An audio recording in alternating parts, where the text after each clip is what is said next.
Assalamualaikum warahmatullahi wabarakatuh.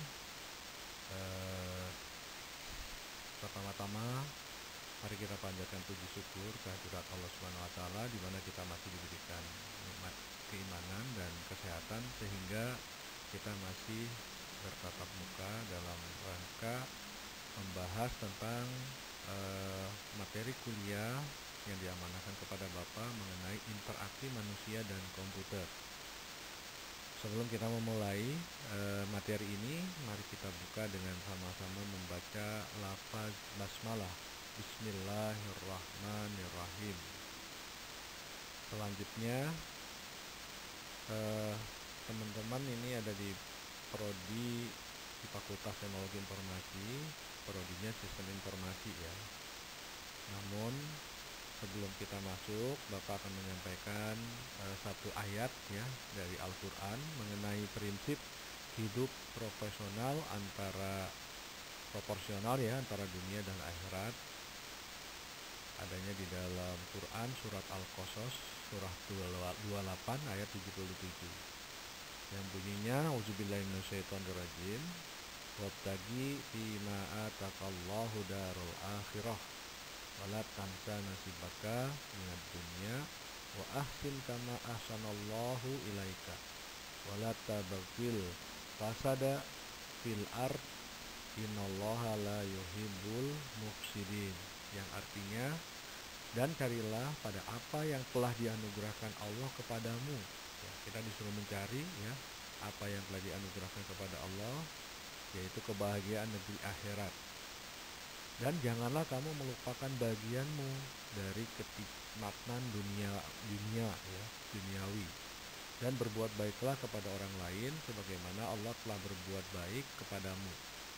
Dan janganlah kamu berbuat kerusakan di muka bumi ini, sesungguhnya Allah tidak menyukai orang-orang yang berbuat kerusakan. Surat Al-Qasas surah 28 ayat 77.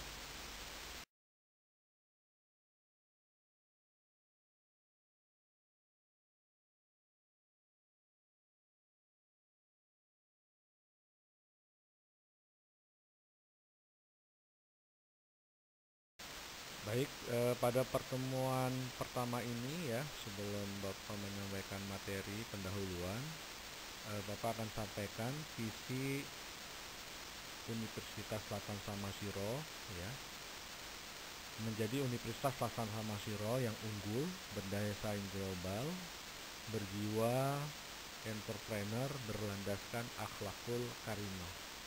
Nah, ini visi daripada universitas. Selanjutnya, visi dari Fakultas Teknologi Informasi ya, karena teman-teman sekarang ada di Fakultas Teknologi Informasi, yaitu harus tahu ya, yaitu menjadi Fakultas Teknologi Informasi yang unggul dan inovatif dalam teknopreneur, berdaya saing global, berlandaskan akhlakul karimah serta bereputasi nasional pada tahun 2033. Selanjutnya Bapak akan sampaikan juga mengenai visi program studi sistem informasi. Apa sih visinya ya? Ini menjadi program studi sistem informasi yang unggul dalam teknopreneur berbasis aplikasi, berdaya saing global, berlandaskan akhlakul karimah, dan bereputasi nasional pada tahun 2033. Lanjut, ada juga nih visi program studi informatika ya, menjadi program studi informatika yang unggul dalam teknopreneur berbasis jaringan ya. Kalau tadi sistem informasi berbasis aplikasi, kalau informatika berbasis jaringan. Berdaya saing global, berlandaskan akhlakul karimah, dan bereputasi nasional pada tahun 2023.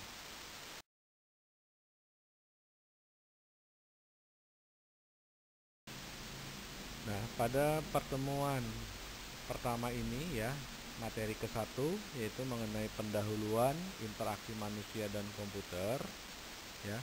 Di sini tujuannya ya, tujuan pembelajarannya nanti ya di dalam mata kuliah ini memahami definisi dan ruang lingkup IMK.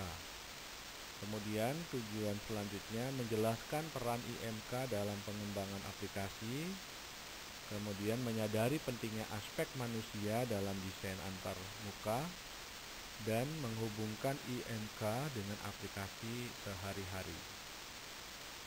Nah, ini tujuan dari pembelajaran IMK di materi pertama ini ya. Baik, apa sih IMK itu ya?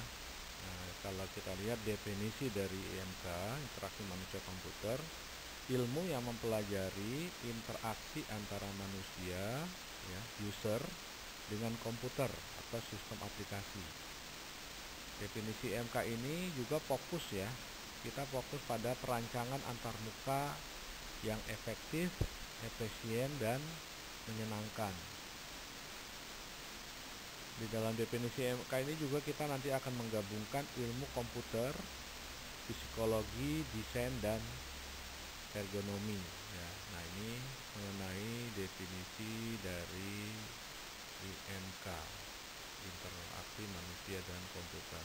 Selanjutnya mengenai komponen ya. Komponen dari interaksi manusia dan komputer itu ada 3 di sini. Pertama manusia atau user. User itu pengguna ya. Nah, di dalam komponen manusia ini atau user ini yang akan ditinjau nanti dari aspek kognitif ya, kemudian fisik dan emosional. Nah, ini jadi dari sisi aspek kognitifnya ya kalau manusia, fisik dan emosional. Lalu kalau komponen keduanya itu komputer. Nah, ini kaitannya dengan sistem, yaitu hardware dan softwarenya. Nah, nanti ini komponen dari interaksi manusia komputer. Selanjutnya yang ketiga yaitu interaksinya ya, dimana di sini maksudnya komunikasi dua arah antara manusia dan sistem.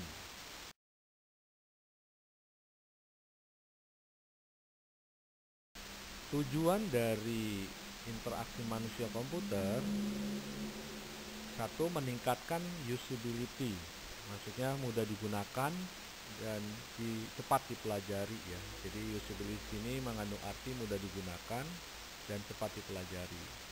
Kemudian tujuan berikutnya memberikan user experience ya, atau disingkat UX, yaitu yang baik. User ini maksudnya pengalaman si pengguna ya, memberikan user experience yang baik.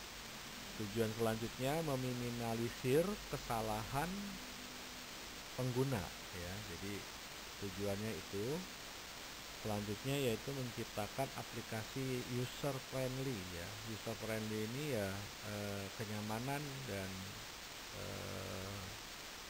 kesenangan ya, kegembiraan menciptakan aplikasinya jadi senang digunakan oleh si pengguna atau pemakai. Untuk ruang lingkup IMK itu ada desain antarmuka ya, user interface dan user experience. Usability dan ergonomi ya, ruang lingkup IMK selanjutnya. Kemudian ada lagi user center design atau USD. Kemudian ada prototyping ya, ruang lingkupnya. Nah, terus yang kemudian adalah evaluasi antarmuka. Nah, ini ruang lingkup daripada interaksi manusia komputer. Nah, nanti kita akan bahas mengenai ini ya. Lalu apa sih contoh aplikasi yang kita bahas ya mengenai interaksi manusia komputer? Nah, di sini transformasi online ya. Di sini ada aplikasi kita sering gunakan ya, Gojek, Grab. Jadi ini kan manusia, kemudian dengan sistemnya ya, kemudian ada interaksinya. Kemudian ada lagi e-commerce. Nah, ini contoh dari IMK, ini seperti Shopee, Tokopedia. Lalu contoh aplikasi selanjutnya ya di kampus kita ini ada yang namanya SIAKAP ya, Sistem Akademi Kampus. Nah, di sini semua butuh desain antarmuka yang mudah digunakan ya. Jadi ini contoh dari interaksi manusia dan komputer, di mana ada interaksinya, ada manusianya, dan ada juga komputernya, yaitu di sini ada sistemnya ya yang dimaksud. Lalu apa sih pentingnya ya IMK ini pentingnya itu apa kalau ditanyakan ya. Kenapa sih kita belajar IMK ini? Nah, ini pertama membantu pengguna mencapai tujuan dengan cepat. Ya. Contoh tadi aplikasi tadi ya, misalkan Gojek ya, transportasi online. Nah, itu kan kalau kita ingin kemana-mana ya, itu dengan aplikasi tersebut, nah kita cukup gunakan, nah itu langsung eh, kendaraannya datang ya. Jadi cepat tujuannya yang kita inginkan. Kemudian juga mengurangi kebingungan dan kesalahan. Nah, ini kita pentingnya mempelajari IMK. Kemudian juga meningkatkan kepuasan dan loyalitas pengguna.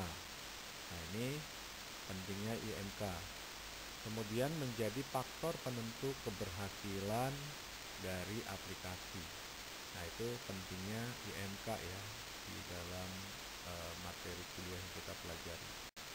Baik, teman-teman mahasiswa, itu materi yang bisa kita bahas pada hari ini, kita diskusikan.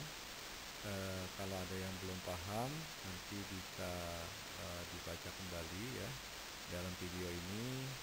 Mudah-mudahan penjelasan atau materi yang Bapak sampaikan bisa dimengerti ya atau dipahami. Selanjutnya untuk aktivitas kelas ya, ini ada tugas aktivitas kelas. Nanti diskusikan ya, aplikasi apa yang menurut Anda mudah dan sulit digunakan. Nah, mudahnya kenapa, sulitnya itu kenapa. Nah, ini tugas ya, tugas kelas. Tapi ini nanti masing-masing membuat eh, resume ya dari pembahasan pada hari ini.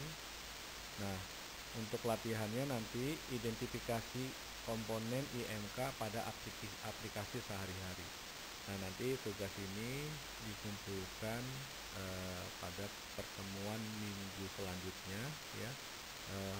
Pertemuan H-1 sebelum pertemuan. Baik, ini saja materi yang kita bahas pada hari ini. Mudah-mudahan dapat membantu pemahaman. Mari kita akhiri materi ini dengan sama-sama membaca hamdalah. Alhamdulillahirabbil alamin. Baik teman-teman, mudah-mudahan terima kasih atas kehadirannya ya. Mudah-mudahan bisa bermanfaat untuk tahap selanjutnya. Baik, Bapak akhiri dengan wassalamualaikum warahmatullahi wabarakatuh. Perlu diingatkan ya, ini jadi tugas ini nanti masing-masing ya membuat resume berupa video ya, nanti dikumpulkan di pertemuan selanjutnya sebagai kehadiran. Terima kasih sebelumnya, sampai ketemu di pertemuan selanjutnya.